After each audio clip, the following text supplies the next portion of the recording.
Hola, ¿qué tal amigos? Buenas tardes. Teniendo el gusto de saludarlos otra vez acá desde Sportiva TV, la casa del deporte. En esta ocasión vamos a hablar sobre los factores asociados a la obesidad, sobrepeso y educación física. Normalmente todos pensamos, sobre todo los padres, que el problema de la obesidad es simple y sencillamente porque el niño, la niña o nosotros mismos comemos de más. Y claro, es un factor importante, pero no el principal. En el área médica quisiéramos que el problema fuera exclusivamente del área médica y solucionarlo a través de nosotros. Pero este fenómeno que, como seguramente trilladamente han escuchado ustedes, es una pandemia mundial, va más allá de ello. Por eso vamos a analizar el contexto, o sea, el alrededor, sobre todo en los ambientes en que se mueven nuestros hijos, en la realidad, valga la redundancia, más real, que es nuestro contexto escolar y familiar de nuestros niños. ¿Por qué se da el fenómeno de obesidad? Es que comen mucho y hacen poco ejercicio. Sí, hay verdad y mucha en ello, pero no es el único elemento, no es el único factor. Se habla sobre la revolución del conocimiento. Revolución del conocimiento que la humanidad tardó muchos cientos de años en lograr un cúmulo de gran conocimiento y avance tecnológico, científico, cultural, y se duplicó en algunas décadas, pero en el tiempo actual es impresionante decir que los doctos, los expertos en esos puntos, nos dicen, es que ahora el conocimiento humano se duplica cada mes o menos de tiempo, lo cual nos ubica en un vertiginoso desarrollo de lo mismo. Bueno, pues bien, ¿qué es lo que provoca en nuestros ambientes este problema de la obesidad, que en otros momentos colegas de gran relevancia lo han tocado y seguramente también han comentado que esto va más allá del simple aumento de peso? Si no es el riesgo de la enfermedad, es el riesgo de la autoestima, es el riesgo del menor aprovechamiento escolar y exponer a ese pequeñito, a esa pequeñita, o incluso condenarlos a una vida de enfermedad y una vida que alarmantemente se va acortando cada vez más. Los estudios epidemiológicos del Instituto Mexicano del Seguro Social en su área estadística nos muestran datos muy interesantes en el cual nos dicen, el ser humano, el mexicano en específico, claro, estamos orgullosos del promedio de vida que tenemos actualmente. Andamos sobre los 75 años y medio de promedio de vida, algo bastante halagador. ¿Debido a qué? Avances tecnológicos. ¿Debido a qué? Avances en los sistemas inmunológicos, mejores sistemas de salud, avances en la medicina, etcétera. Pero desgraciadamente, esta pandemia de obesidad, que va provocando toda una serie de enfermedades a largo o a corto plazo, nos dan una sobrevida de la cual se aproxima a los 40 años de vida. ¿Cómo podemos traducir esto en palabras más tangibles?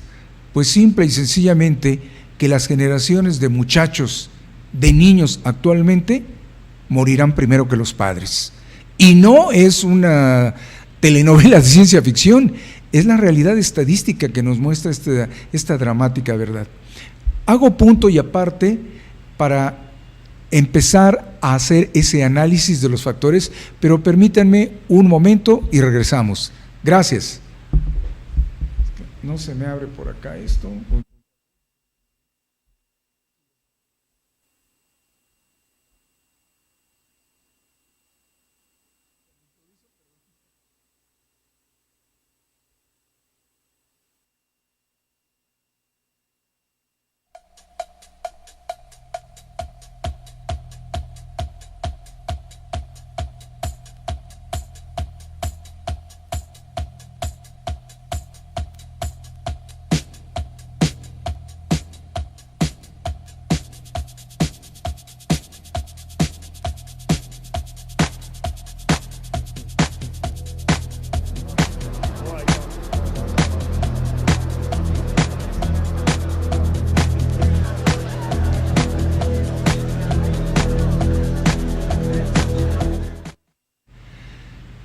Regresamos comentando sobre la cuestión de la revolución del conocimiento.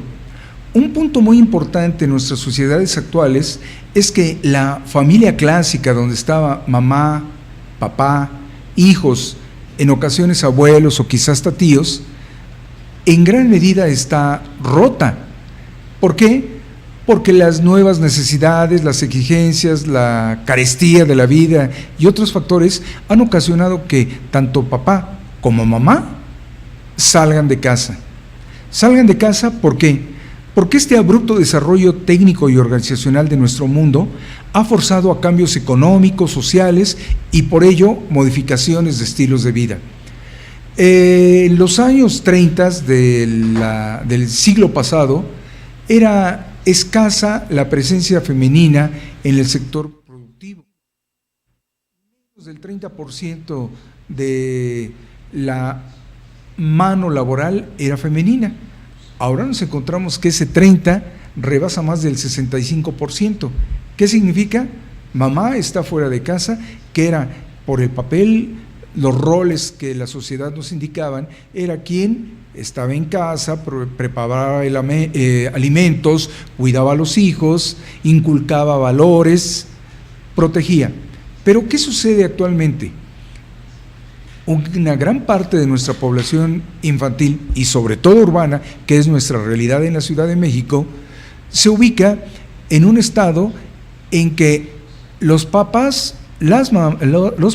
hablo padre y madre, tienen que salir muy temprano hacia sus centros de trabajo, y esto ubica sobre todo a la madre en la disyuntiva: o preparo alimento o llego temprano a mi trabajo. Esto sin tomar en cuenta otro factor relevante: el tiempo de transporte. Hay varios estudios sociales que nos demuestran que las expertas en la cocina, pero no pensemos en hacer platillos, sino en el tiempo que se tardan los platillos, las madres nos declaran que tienen que invertir más de 4 horas y media al preparar desayuno, comida y cena.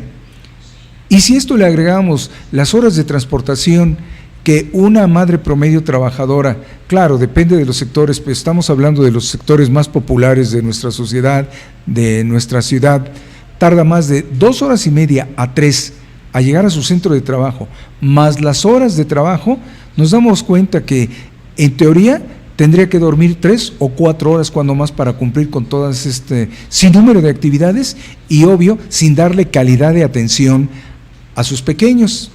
Entonces, este es uno de los factores que es ineludible contemplar en la actual problemática que nos acoge. Si por otro lado vemos que el ambiente urbano mexicano es totalmente obesígeno, donde que no obstante que se han diseñado políticas de mercadotecnia tratando de bajar los niveles de ambientes obesígenos, entiéndase, de factores que ayudan a que se desarrolle este fenómeno de obesidad, siguen latentes. Hay 1000 estrategias. No diremos nombres comerciales, por supuesto, pero alguien ha dicho: la más grande juguetería del mundo es la que no vende juguetes, sino vende hamburguesas. Ya saben a quién me refiero.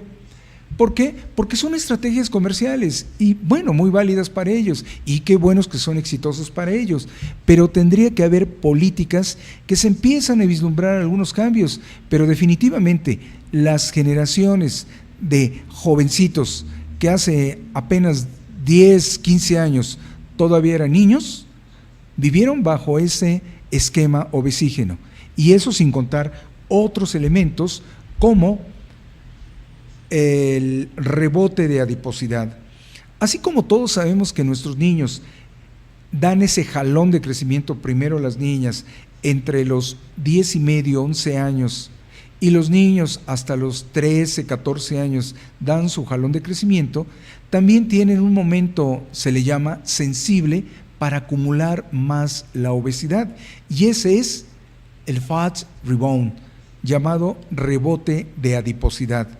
El momento en que ese cuerpecito es más sensible en acumular la obesidad. Pero trágicamente, coincide con también en los cambios estructurales sociales de esa nueva personita. ¿Por qué? Porque se ubica, algunos autores los dan entre los 5 o 7 años, pero la mayoría entre los 7 o 8 años, que es precisamente en el momento en que hay más independencia alimentaria. Aunque seguimos diciendo que la obesidad infantil es genérica, no, definitivamente no. Si nos vamos a las estadísticas nacionales, nos damos cuenta que la obesidad en preescolar, en niños, o sea, de menos de 6 años, se ha mantenido casi igual desde 1988 hasta la fecha.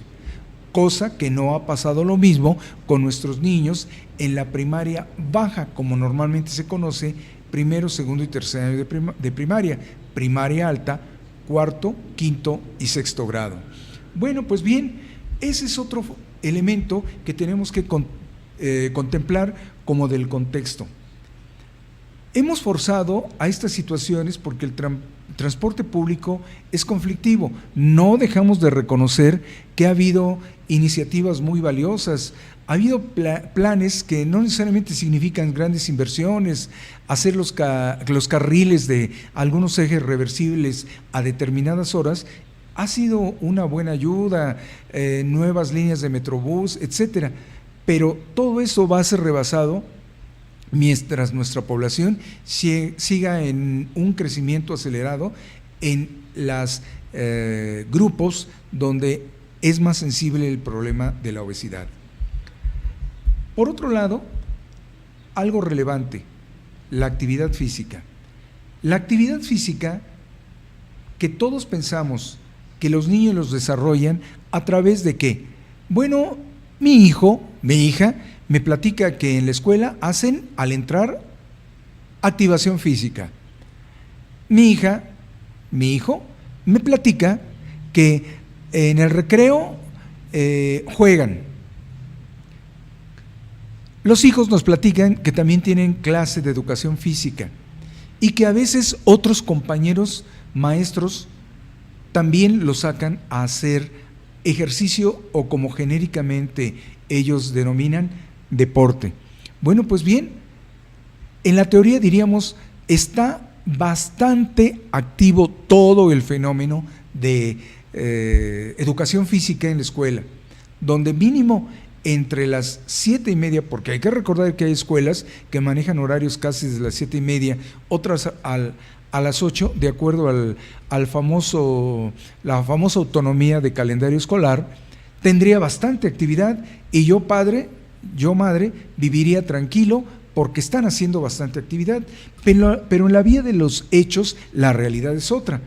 Tan es así que estadísticas sobre este rubro nos demuestran que nuestros niños en general no hacen ni siquiera 7 horas de actividad entre moderada y vigorosa en toda la semana. No hablemos de lo que es un día. Ahora, recreo, mucho movimiento. No necesariamente los niños lo ocupan, lo usan para tomar sus alimentos, sino que hago, ¿juego o como? Y tengo 30 minutos. ¿Voy a comprar un alimento? De acuerdo, pero también se invierte tiempo y quizá en la cola, vamos a decir, de los taquitos, de las quesadillas, de la torta o de lo que me vendan, en el mejor de los casos fruta, pues también invierto tiempo. Y nosotros, maestros de educación física, independientemente de médicos, les podemos decir que invierten más de 10 o 15 minutos y eso reduce sus tiempos de acción física. Entonces, todos esos factores que a veces con los que vivimos pensando erróneamente que están salvados, lo reflexionamos bajo estas perspectivas que hemos mencionado, pues ya no lo están tanto.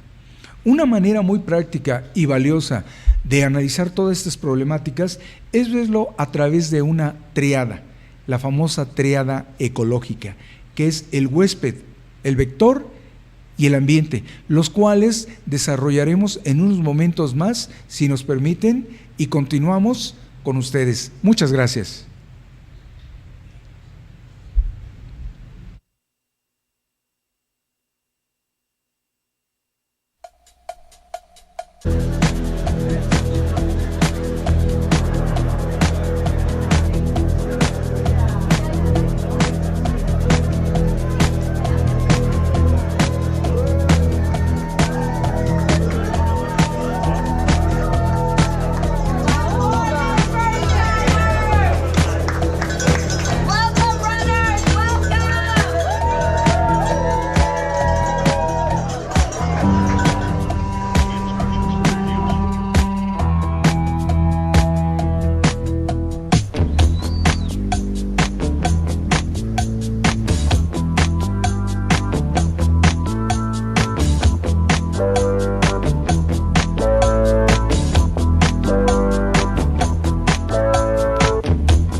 Regresamos al análisis de estos tres elementos que comentaba hace un momento: huésped, vector y ambiente.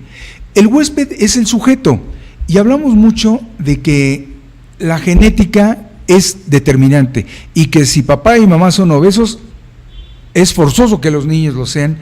No es tan necesario. Sin meterme en grandes honduras, simplemente les comentaré que estudios formales nos han demostrado con chicos gemelos idénticos, o sea, los chicos que son gemelos idénticos, que si son criados en diferentes ambientes, sí puede haber una tendencia, pero esa tendencia varía entre un 40 y un 70%. Conclusión de esto, entonces no es al 100% determinante que si hay una genética de que mi familia sea obesa, por consecuencia todos lo vamos a hacer. También hay un dato muy curioso en la historia. Las reservas de indios piel roja Pima, que el siglo pasado o antepasado ocupaban los territorios, y lo siguen ocupando en parte, de norte de Sonora y el sur de Arizona, obvio, ambos ya en diferentes países, pertenecen a la misma rama genética.